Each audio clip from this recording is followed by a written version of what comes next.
অভিষেকের জেল যাত্রা আসন্ন। আজ মুখ্যমন্ত্রীর কড়া বক্তব্য বিধানসভায় মুখ্যমন্ত্রী বলছেন যে উনি ভিতরে থাকবেন না বাইরে থাকবেন, কিসের ইঙ্গিত? একথা বলছেন গতকাল যখন অভিষেক বন্দ্যোপাধ্যায় ২১-এর মঞ্চ থেকে নোটবুক প্রসঙ্গ তুলেছিলেন। সেই নোটবুক প্রসঙ্গে আজ বলতে গিয়ে বললেন শুভেন্দু অধিকারী। মুখ্যমন্ত্রী গতকাল হিসেব নেওয়ার হুঁশিয়ারি দিয়েছিলেন অভিষেক, আর আজ বিধানসভায় দাঁড়িয়ে অভিষেককে নিশানা করে শুভেন্দু অধিকারী বলছেন বাইরে থাকলে তো হিসেব নেবেন।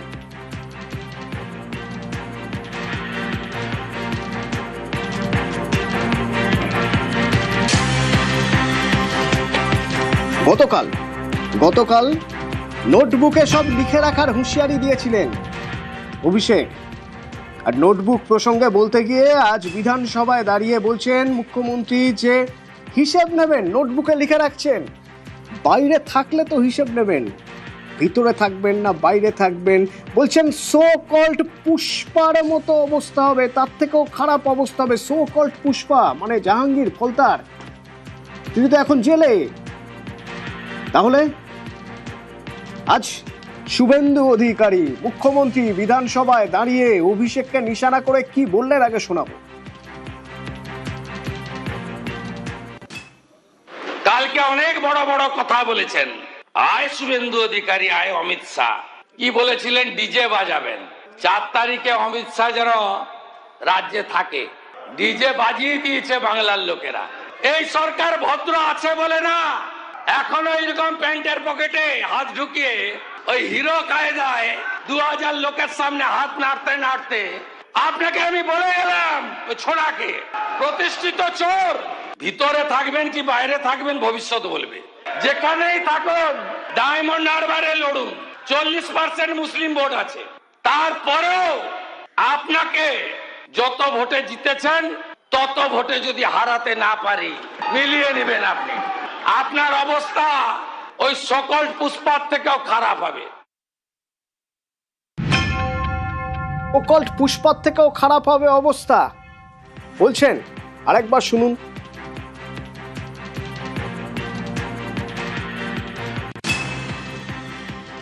কালকে তো শহীদ দিবস হয়নি, কেউ বলছেন ভাইপো প্যারাশুটে নেমেছে, আর ভাইপো বলছে নোট খাতা খুলে রাখো, 31-এ হিসাব হবে।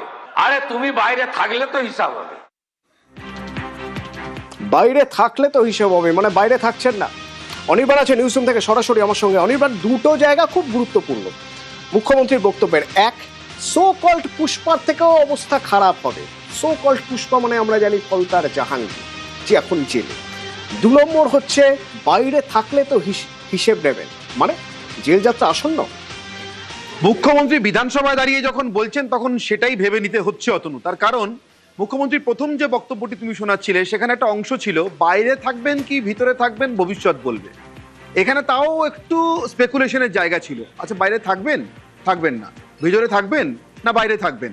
পরের বারে আর কোনো স্পেকুলেশনের জায়গা খালি রাখেননি অভিষেক বন্দ্যোপাধ্যায়। গতকাল যখন 21শে জুলাইয়ের মঞ্চ থেকে 31-এ ক্ষমতায় ফিরলে সমস্ত হিসেব চুকিয়ে দেওয়ার কথা বলেছেন, নোটবুকে সব হিসেব রাখছি, তখন পাল্টা মুখ্যমন্ত্রী আজকে বিধানসভাতে দাঁড়িয়েই বলছেন তার কিছুক্ষণ আগে তিনি অভিষেক বন্দ্যোপাধ্যায়ের দুর্নীতির কথা বলেছেন, ওই ছোড়াকে বলে রাখছি এইভাবে অভিহিত করেছেন।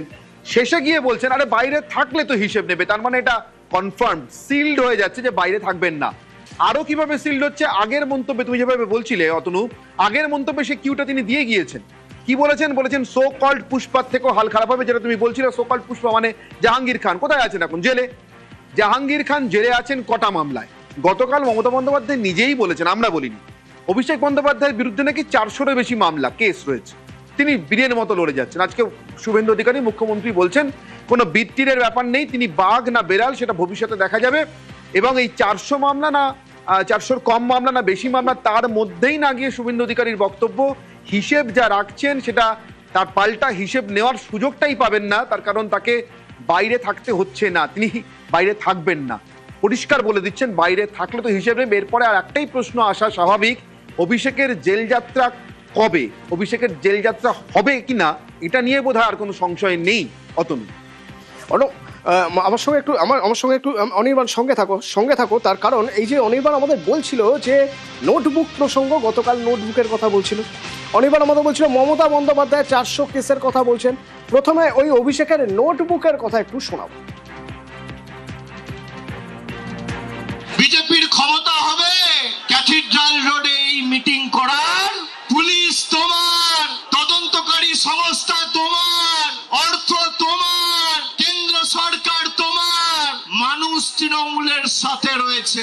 পুলিশ যাদের অযথা মিথ্যা মামলায় অত্যাচারিত করছে, আমি বলবো ধৈর্য ধরুন, একটা ছোট নোটবুক পকেটে রাখবেন, সব লিখে রাখবেন। এই নোটবুক গুলো এক এক করে আমরা ঠিক টাইম মতো নিয়ে নেব। যারা যে ভাষায় বোঝে তাদের সে ভাষাতেই জবাব দেওয়া হবে। আর মমতা বন্দ্যোপাধ্যায় অভিষেক বন্দ্যোপাধ্যায় সম্পর্কে গতকাল কি বলেছেন? বলছেন তার বিরুদ্ধে 400 কেস দেওয়া হয়েছে, বলছেন তার পিছনে ইডি সিবিআই লাগিয়ে দেওয়া হয়েছে। শুনুন। অভিষেকের কোনো সিকিউরিটি নেই। অভিষেকের বিরুদ্ধে কত কেস হয়েছে? 400 কেস। ওরা তো ভয় পাচ্ছে না, কারণ ওরা জানে এটা অসম্মান করবার, এটা ভয় দেখানো, কোনো কেসে এভিডেন্স দিতে পারবে না। প্রথমে বলছে থানায় এসো, তারপরে বলছে একজনকে দিয়ে এফআইআর করে নাও। এতদিন তারা সাধু ছিলেন, যদি তোমার কমপ্লেন থাকে এতদিন কেন এফআইআর করনি? হঠাৎ আজকে রাতের অন্ধকারে তোমাকে এফআইআর করাতে হচ্ছে পুলিশ। অনির্বাণ আমার সঙ্গে নিউজ রুম থেকে আছে। অনির্বাণ একটু আগেই আমাকে বলছিল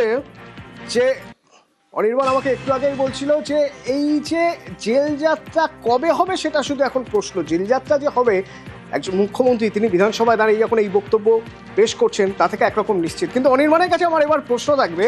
অনির্বাণ, আমরা দেখেছি এখনো পর্যন্ত আমরা দেখেছি যখনই কখনো বিরোধী দলের কোনো নেতাকে জেলে ভরা হয় তখনই রাজনৈতিক প্রতিহিংসার কথা বলা হয়, অভিযোগ ওঠা রাজনৈতিক প্রতিহিংসা। তো সেই চিত্রনাট্যের প্রেক্ষাপটটা কি গতকালই মমতা বন্দ্যোপাধ্যায় তৈরি করলেন? হতে পারে।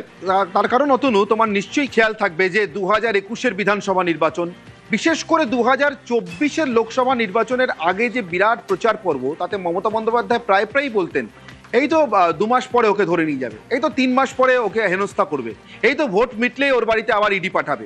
অর্থাৎ অভিষেক বন্দ্যোপাধ্যায়ের বিরুদ্ধে লাগাতার যে অভিযোগগুলো ছিল, যে অভিযোগগুলোর পরিপ্রেক্ষিতে কখনো সিবিআই কখনো ইডি তাকে ডেকে পাঠাতো নির্দিষ্ট কিছু মামলা, তখন ছিল কয়লা পাচারের মামলা, তখন ছিল প্রাথমিক শিক্ষা দুর্নীতির মামলা, এগুলোর পরিপ্রেক্ষিতে সিবিআই বা ইডি যে তাকে ডেকে পাঠাচ্ছে, তাকে জেরার সম্মুখীন হতে হচ্ছে, এই সবটাকেই মমতা বন্দ্যোপাধ্যায় তখনও পর্যন্ত, মানে 2024-এর লোকসভা নির্বাচন পর্যন্ত তার প্রচার পর্ব এবং তার ফলাফলের পরেও, কারণ আমরা জানি 2024-এর লোকসভা নির্বাচনে এখানে এ রাজ্যে বিজেপির ফল খারাপই হয়েছিল।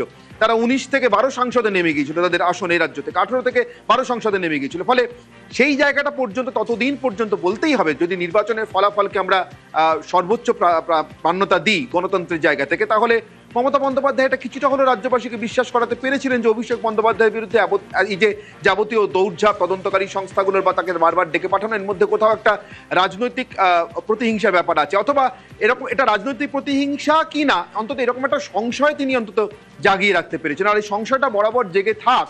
অভিষেক বন্দ্যোপাধ্যায়কে কেন্দ্রীয় এজেন্সিগুলো ডেকে পাঠানো বা তাকে নোটিশ দেওয়া বারবার, এক্ষেত্রে মানুষের মধ্যে এই সংশয়টা থাকুক, এটা সত্যিই কিছু আছে তো, দুর্নীতির জন্যই রাখছে তো, নাকি বিরোধিতা করছে বলে রাখছে, অন্তত এইটুকু সংশয় যদি থাকে তাহলেও কিন্তু গণতন্ত্রের যে কোনো শাসক অথবা বিরোধী পক্ষ যাকেই দেখি না কেন ভোটের হিসেবে তার সুবিধা হয়। কিন্তু শুভেন্দু অধিকারী আজকে যখন এই কথাটা বলছেন, তখন তিনি কিন্তু ওই বিধানসভাতে দাঁড়িয়ে এটাও বলে দিয়েছেন আজকে যে অভিষেক তৃণমূলের নামও নিশান থাকতে দেব না, অভিষেকপন্থী তৃণমূলের নামও নিশান থাকতে দেব না। এবং আজকের দিনে অভিষেক বন্দ্যোপাধ্যায়ের বিরুদ্ধে অভিযোগ আর ওই 2-3টের মতো হাতে গোনা নয়। মমতা বন্দ্যোপাধ্যায় নিজেই বলছেন 400, মানে আসলে 2 হাতের গোনারও বাইরে হয়তো বেরিয়ে গিয়েছে মামলার সংখ্যা।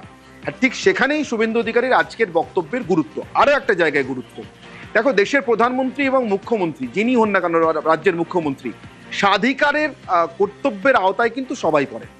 দেশের আইনসভা এবং রাজ্যের আইনসভায় প্রতিনিধিত্ব করা শুভেন্দু অধিকারী রাজ্যে তো দীর্ঘদিন ধরে করছেন, পার্লামেন্টেরিয়ান ছিলেন, খুব ভালো করে এই শব্দটার অর্থ বোঝেন, জানেন। সেই তিনি আজকে শুভেন্দু অধিকারী যে এই কথাগুলো বললেন, কখন বললেন, কি প্রসঙ্গে বললেন?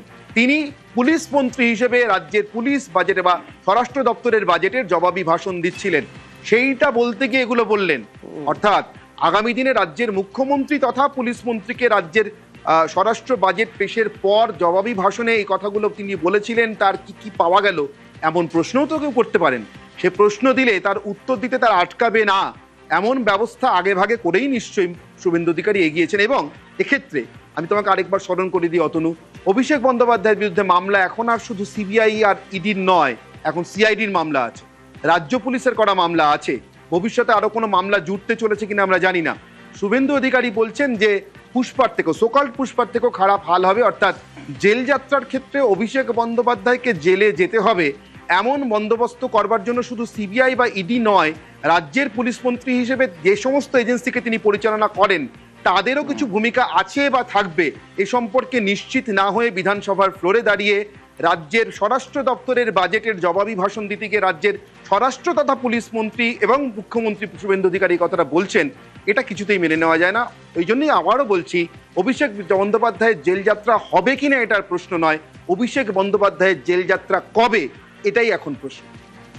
অনির্বাণ যেমন বলছিল, আজ রাজ্যের প্রশাসনিক প্রধান, রাজ্যের পুলিশ মন্ত্রী, তিনি বিধানসভায় দাঁড়িয়ে যখন বলছেন তখন সেই কথার একটা আলাদা গুরুত্ব আছে। যখন তিনি বলছেন সোকল্ড পুষ্পার থেকেও খারাপ অবস্থা হবে অভিষেক বন্দ্যোপাধ্যায় প্রসঙ্গে বলতে গিয়ে বলছেন।